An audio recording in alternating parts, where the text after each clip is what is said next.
Kebetulan saya ketemu terakhir dengan adik saya tuh Kamis malam Jumat. Di sana tuh tumben sekali, itu memang beda. Adik saya tuh salaman dengan ibu, dipeluk, dia minta izin, mah doain dede ya. Itu tumben banget. Biasanya dia nggak mau dipeluk karena mungkin udah gede, merasa malu. Dan akhirnya, oh ya udah, mau kemana? Mau ngawal Habib ke Megamendung. Di hari Minggu itu saya lupa Sabtu malam Minggu atau Minggu malam Senin, itu sempat video call dengan kami, dan itu sehat, dia senyum, lagi ngapain, udah makan atau belum. Lalu ketika di hari Seninnya tiba-tiba ada tim laskar datang ke rumah, menanyakan Davi udah pulang belum. Itu ya bertemu dengan ibu saya karena saya sedang di rumah lagi mengerjakan tugas.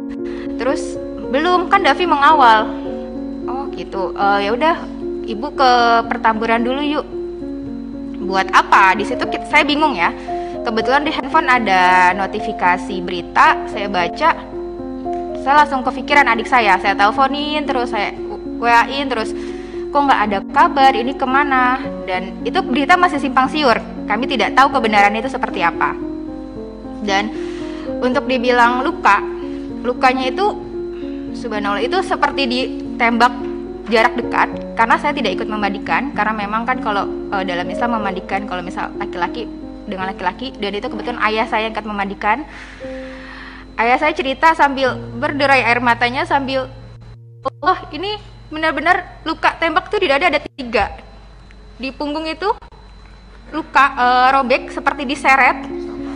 Di jidat ini ada biru seperti dihantam senjata api, yang belakangnya saya kan nggak tahu ya jadi senjata itu seperti apa. Di belakangnya ini biru, tapi alhamdulillahnya muka adik saya itu bersih karena mungkin tidak dipukul di muka, hanya dihantam di badannya 3, di belakangnya itu robek. Sampai dikafankan pun darahnya masih mengucur.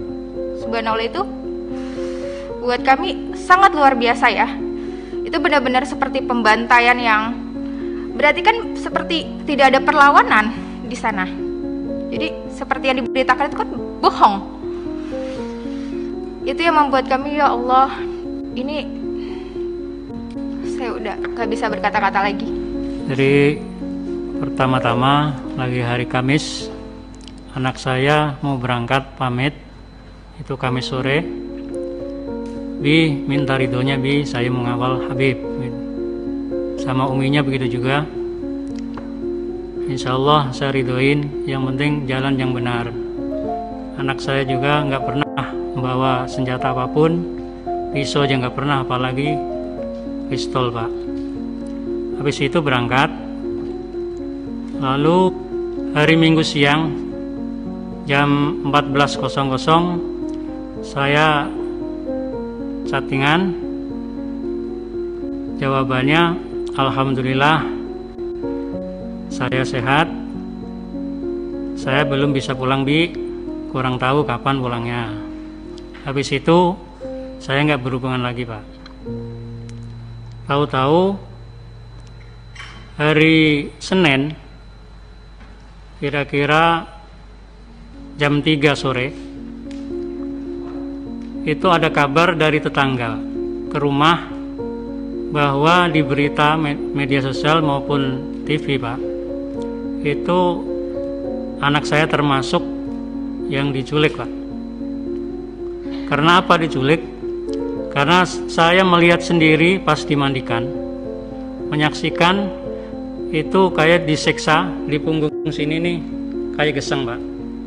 Terus mohon maaf, kemaluannya itu bekas diinjak, dan BPC bengkak biru, dan tangannya sini terkelupas. Dan juga tembakannya itu dari jarak dekat, 4 lubang sini Pak, nembus ke belakang semua Pak. Nauzubillah summa nauzubillah.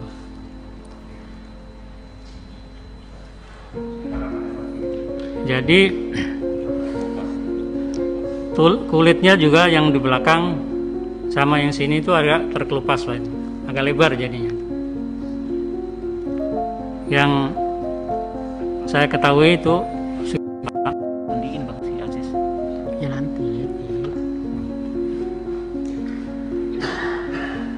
Jadi menjawab pertanyaan tadi itu cukup sedikit tanggapi satu-satu tapi singkat saja. Nah, ringkas Yang saja. pertama, lokusnya itu dari Perumahan The Nature Mutiara Sentul ke arah Kerawang. Tadi dari Bapak anggota Dewan ada pertanyaan demikian. Kemudian selanjutnya memang sejak 2 hari itu di lokasi sudah ada yang mengikuti dan memantau kondisi di Perumahan The Nature Mutiara itu, ada mencurigakan. Kemudian selanjutnya mengenai dokumentasi, kita alhamdulillah menyimpan lengkap video, foto dengan akurasi yang sangat baik. Insya Allah jika memang terbuka untuk kita publish dan kita cross check, untuk membuka tabir ini kita siap. Kemudian juga terkait yang kondisi jenazah, saya ada di iring-iringan pertama terkait jenazah pertama atas nama Andi Oktiaman. Saya juga melihat bagaimana itu diproses. Saya lihat. Bentar. Itu bisa rapat lain nggak nanti kita agendakan? Bisa. Kan Anda menarik sekali. Iya. Bukti-bukti itu kan kita mungkin ada rapat lain ya. Ada, saya mau tambahkan lagi. Ya? Kita juga memiliki saksi-saksi di lokasi rest area 57 yang juga menegaskan bahwa itu terjadi tadi yang Pak Sahroni tadi katakan bukan pembantaian.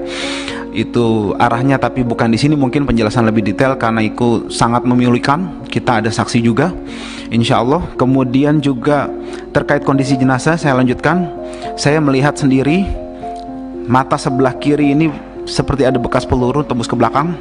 Kemudian ketika dimandikan kondisinya hampir semua tubuh badan ini ada bekas lubang peluru tembus ke belakang. Ada satu juga di kepala belakang telinga tembus ke sini, artinya dia dari samping. Kemudian ada yang bekas luka bakar semacam disiksa di belakang. Kemudian ada juga yang terkelupas seperti terseret atau dikelupas gitu kulitnya. Yang jelas sangat memilukan fisiknya ya seperti itu. Tapi nanti dokumentasinya sudah kita siapkan. Kemudian satu, mohon pimpinan perlu diketahui bahwa keluarga awalnya tidak pernah mengizinkan otopsi. Dan kita memiliki surat pernyataan itu jelas dan juga tidak mengizinkan dimandikan. Akan tetapi ala kulli hal pihak kepolisian melakukan itu sepihak. Kemudian yang terakhir terkait iring-iringan, saya sedikit koreksi bahwa penjelasan bahwa ada yang kabur terkait dengan kondisi-kondisi itu menurut kami itu sangat tidak logis, dan saksi yang beriring-iringan menegaskan bahwa satu mobil itu saja yang ya itu nanti foto-foto bukti-bukti video itu mendukungnya Mas ya. Tadi itu untuk jenazah, artinya saya meluruskan bahwa menurut informasi hanya 6 orang ini memang yang syahid, dan memang 6 orang dalam satu mobil. Artinya tidak, kalau misalnya ada informasi dalam satu mobil ada 10 orang itu tidak benar.